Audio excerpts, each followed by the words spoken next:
আলহামদুলিল্লাহ ওয়াসসালাতু ওয়াসসালামু আলা রাসূলিল্লাহ আম্মা বা'দ। আমাদের দৈনন্দিন জীবনে আমাদের আমলের অনেকগুলো স্তর রয়েছে।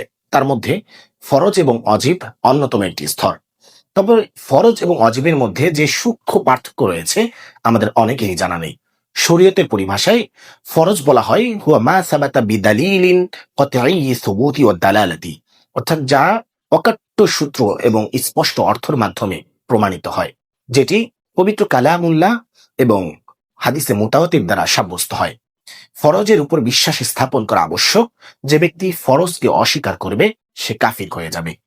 আর শরীয়তের পরিভাষায় ওয়াজিব বলা হয় ওয়া মা সাবাতা বিদালিলিন জন্নি সুবুতি ওয়াদ দালালা, অর্থাৎ তা এমন দলিল দ্বারা প্রমাণিত যার অর্থ এবং মর্মের ভেতরে কিছুটা ব্যাখ্যার প্রমাণ থাকে, অর্থাৎ যেটি ফরজের মতো আবশ্যক হলেও তার অস্বীকারী কাফির হবে না, বরং গুনাহগার এবং ফাসিক হয়ে যাবে।